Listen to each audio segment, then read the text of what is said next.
Alright, well, I'm going to start off. My name is Timothy Sharon. I've been a juggalo for 5 years. We have recently had a gang label put on us. I think it's total bullshit, but I'm going to explain what the meaning of the 6 Joker cards are and why the Joker cards represent what juggalos are and should be.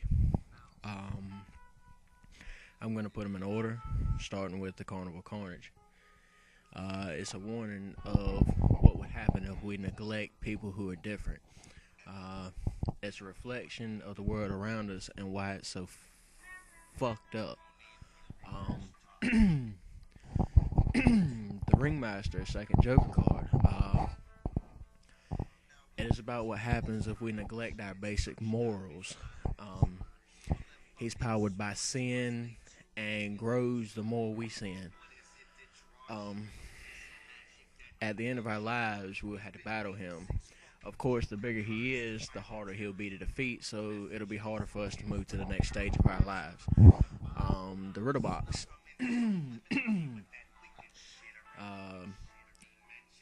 When you die, you'll go to an empty room, and at the center of the room will sit the Riddle Box. You must turn the crank, and for some, there'll be a vision of warmth and light and heaven and God. And for many, they'll seep a fog, a growing insanity, images of hell and eternal damnation.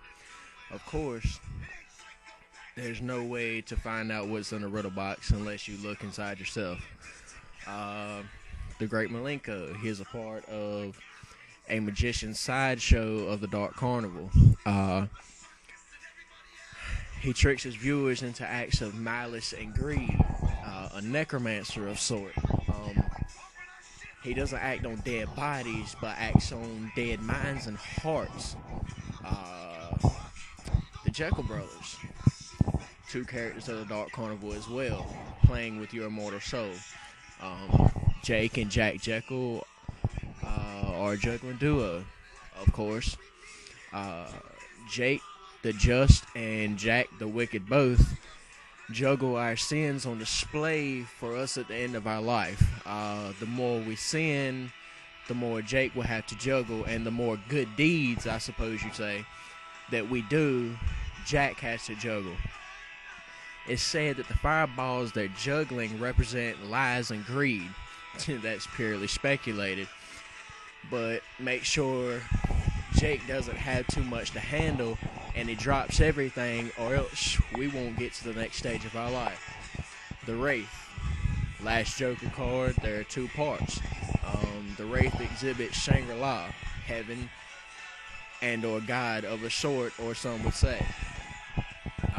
It tells you what ICP has been about all these years, and kind of tells you what Shangri-La is and what it'll be like. The Wraith, when you pass on, will take your hand and is either going to take you to Shangri-La or Hell's Pit, wherever you're destined to go based on your past acts in life.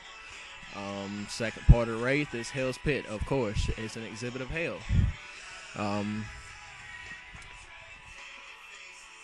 Of course, Shangri-La and Hell's Pit, I guess. At the end, when more Joker cards are made, as they're made, I will repost this video and hope I gave juggalos and juggalettes to be a clear view on what the meanings of the Joker cards are, and this will also help them learn the order. I guess wicked clowns for life. Juggalos fight back.